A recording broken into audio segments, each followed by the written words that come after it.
भगत सिंह के फांसी लगने के बाद पूरी देश की जनता में एक बगावत की सुर थी। अंग्रेजों को डर लग गया था कहीं देश की जनता महात्मा गांधी को न मार दे। आज तक गांधी जी से यह सवाल पूछते जाया जा रहा है और आप विश्वास रखिए कि जब तक इतिहास रहेगा गांधी जी से यह सवाल इतिहास पूछता रहेगा। हम आज पूछ रहे हैं, कल कोई और शिक्षक, कल कोई और विद्यार्थी यह सवाल गांधी से पूछेगा। तो एक चीज दिमाग में बैठाइएगा, जब जज चाह के नहीं बचा पा रहा है तो महात्मा गांधी तो वकील थे।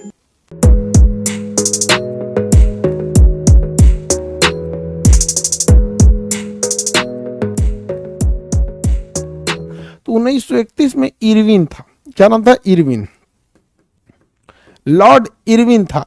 इरविन महात्मा गांधी को बुलाया था समझौता करने के लिए कि आइए हम लोग मिल बैठ के समझौता कर लेते हैं। मिल बैठ के हम लोग समझौता कर लेते हैं। ध्यान से समझिए, पूरी देश की जनता ने कहा कि गांधी जी आप एक के शर्त पे समझौता कीजिएगा कि जो भगत सिंह को फांसी की सजा हुई है ये माफ कर दिया जाए। भगत सिंह की फांसी की सजा को क्या कर दिया जाए? माफ किया जाए। किसी को दिक्कत? डांडी मार्च से अब सविनय अवज्ञा आंदोलन की ओर चल चुके थे लोग। और समय देखिए, इधर भगत सिंह की क्या हो चुकी है, फांसी के लिए डेट डिसाइड, फांसी की सजा सुना दी गई है, डेट डिसाइड करना बाकी है। इधर महात्मा गांधी से आंदोलन बैठक करने के लिए इरविन जो है महात्मा गांधी से कह रहा है कि भैया आइए हम लोग बात करते हैं, इतना बड़ा आंदोलन करने की जरूरत नहीं है। तो महात्मा गांधी के पास उस समय चांसेस था, अगर वो डट जाते कि नहीं भगत सिंह की फांसी रोकी जाए तभी हम आपसे बात करेंगे, तो कुछ हद तक ये कहा जा सकता था कि अंग्रेज मान जाते। सब यही एक इकलौता रास्ता था, दूसरा रास्ता नहीं था। क्योंकि जो जज भगत सिंह को फांसी की सजा सुना रहे थे उन जजों में एक भारतीय जज भी थे, आगा हैदर खान। आगा हैदर जो थे वो उन जजों में थे।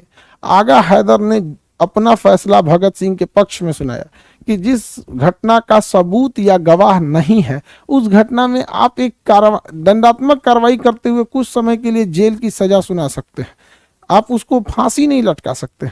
अतः ज्यूरीज के बीच में उन्होंने क्या किया था, कहा था कि मैं भगत सिंह को फांसी देने के खिलाफ हूं, लेकिन बाकी जज मिलके फांसी दे दिए। सब ये कितनों चिल्लाते रहा, 4 गो जज में 3 गो फांसी दे रहा था, एक का मतलब नहीं, 4 में से 3 गो रेडी रहना चाहिए, तभी तो क्या होगा, मेजोरिटी रहेगा। अब उसमें आगा हैदर चिल्लाते रह गए, नहीं सुना गया। आगा हैदर ने जज के पद से इस्तीफा दे दिया, कहा भाड़ में जाओ यहाँ पर। तो एक चीज दिमाग में बैठाइएगा, जब जज चाह के नहीं बचा पा रहा है तो महात्मा गांधी तो वकील थे। अंग्रेज ठान लिए थे सब कि भगत सिंह को छोड़ना नहीं है, क्योंकि भगत सिंह बहुत बड़े धधकता हुआ आग थे। लेकिन ये बात हकीकत है कि अगर महात्मा गांधी तुल गए रहते ना, उस समय एकदम तुल गए रहते कि नहीं, हमको भगत सिंह को जब तक नहीं छोड़ोगे तब तक हम तुमको बात, तब तक तुमसे बात नहीं करेंगे। यहाँ गांधी ने प्रयास किया या नहीं किया इसको भी समझिए, गांधी ने पूरा प्रयास किया, लेकिन यहाँ खेल गया इरविन। गांधी जी के सामने कहा था कि मैं कैदियों को रिहा कर दूंगा, और जब समझौता खत्म हुआ तो उस पर लिखा था मैं केवल राजनीतिक कैदियों को रिहा करूंगा, जबकि भगत सिंह के ऊपर आपराधिक मुकदमा लगा था। तो भगत सिंह को आपराधिक मुकदमे के आड़ में उसने 23 मार्च को क्या कर दिया, फांसी दे दिया। और लाख रोकते गए लोग, लेकिन फांसी दे ही दिया। जतीन दास कई सारे आंदोलन किए जेल के अंदर, लेकिन उनको भूख हड़ताल करते करते उन्हें मार दिया गया। तो अंग्रेजों ने इतनी कठोरता वाला कानून अपनाया था कि पूरे लोग चाह के भी नहीं रोक सकते। लेकिन महात्मा गांधी पे इस बात का आरोप इसलिए लगता है क्योंकि आगा हैदर जो जज थे, अपनी तो पूरी कोशिश की है जो उनका कर्तव्य बनता था। आगा हैदर जो जज थे उन्होंने तो अपना फैसला भी भगत सिंह के पक्ष में सुनाया।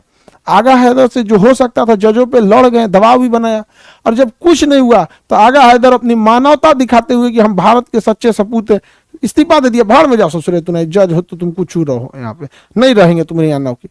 महात्मा गांधी ने केवल रिक्वेस्ट किया, डट गए रहते कि नहीं, आंदोलन खत्म तभी करेंगे जब आप भगत सिंह को रिहा करेंगे तब।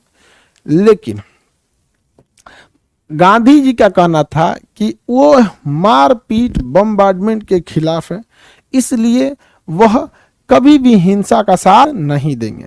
आज तक गांधी जी से यह सवाल पूछते जाया जा रहा है और आप विश्वास रखिए कि जब तक इतिहास रहेगा गांधी जी से यह सवाल इतिहास पूछता रहेगा। हम आज पूछ रहे हैं, कल कोई और शिक्षक, कल कोई और विद्यार्थी यह सवाल गांधी से पूछेगा, क्योंकि इतिहास की घटनाएं होती छोटी हैं लेकिन फिर वो कभी इतिहास से नहीं मिटती है। और भगत सिंह को जब फांसी पे चढ़ाया गया, पूरे सबसे पहले एकदम नहा धोआ के रेडी हो गए थे यहाँ पर।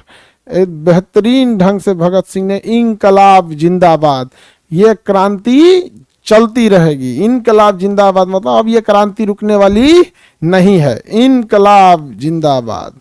मैं जो आज शुरू कर रहा हूं, मैं जो आज आगाज कर रहा हूं, कल इसका अंजाम आएगा। मेरे मरने के बाद मेरे वतन पे मरने वालों का एक सैलाब आएगा। भगत सिंह के फांसी लगने के बाद पूरी देश की जनता में एक बगावत की सुर थी। अंग्रेजों को डर लग गया था कहीं देश की जनता महात्मा गांधी को न मार दे, इतना खतरनाक स्थिति हो गया था। तो हालांकि भगत सिंह को चाह के भी उस समय सरदार पटेल भी वकील थे, और उस समय 1931 में जब भगत सिंह को फांसी दी जा रही थी ना, तो कांग्रेस के अध्यक्ष सरदार वल्लभ भाई पटेल थे। उस समय कांग्रेस के मंच से भी इनके बारे में कुछ नहीं कहा गया। लाला लाजपत, ये क्या नाम है, जवाहर